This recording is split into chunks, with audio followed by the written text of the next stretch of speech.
20 কোটি টাকা না থাকলে তো কেউ নির্বাচন করতে পারবে না। মানে করতে পারবে নমিনেশন, কিন্তু জামান বাজেয়াপ্ত হবে আর কি।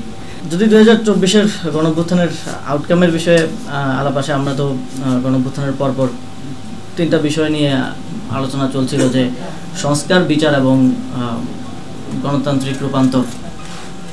বিচারের বিষয়ে আমি যতটুকু অবগত আছি অগ্রগতি হচ্ছে, এবং আগামী 13ই নভেম্বর একটা রায়ও হওয়ার কথা, আপনারা জানেন যে, এবং এর প্রেক্ষিতে ফ্যাসিবাদী শক্তি আবার লকডাউন ডেকেছে ঢাকায়। এবং অন্যদিকে যদি সংস্কারের কথা বলি, আমরা দেখেছি যে যারা সংস্কারের কথা সবচেয়ে বেশি বলতো 5 আগস্টের পরে, তারা কেন জানি সংস্কার বিরোধী রাজনীতিতে ঢুকে গেল।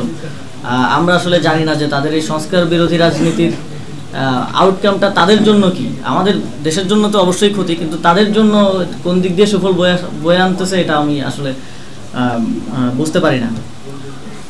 গণতান্ত্রিক রূপান্তরের ক্ষেত্রে ফরহাদ ভাই খুবই গুরুত্বপূর্ণ কিছু আলোচনা করেছেন, যে আসলে ঘুরে ফিরে একই জায়গায় আমরা চলে যাই কিনা। আসলে এই যে আমরা গণতান্ত্রিক রূপান্তরের কথা বলি, সংসদে 300 জন যাবেন, তো 300 জনের মধ্যে একটা প্রশ্ন উনি করেছেন যে এখানে কয়জনের 20 কোটি টাকা আছে। 20 কোটি টাকা না থাকলে তো কেউ নির্বাচন করতে পারবে না।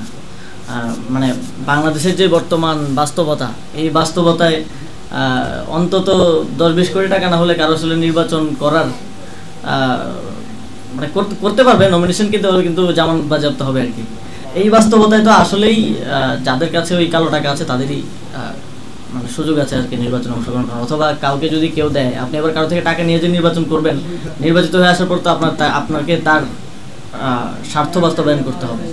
যদি আজকে কোনো ব্যবসায়ী থেকে বা যদি অন্য যে কারো থেকে আপনি টাকা নিয়ে ইলেকশন করেন, তাহলে তো আপনাকে, সেজন্য আমাদেরও বারবার চিন্তা করতে হয় যে ইলেকশন কি করবো নাকি করবো না, করলে কিভাবে করব, মানুষ কি টাকা ছাড়া ভোট দিবে কিনা, বা যেই বিদ্যমান কাঠামো, এই কাঠামোতে ইলেকশন করা আমাদের জন্য আসলে কতটুকু বাস্তবসম্মত।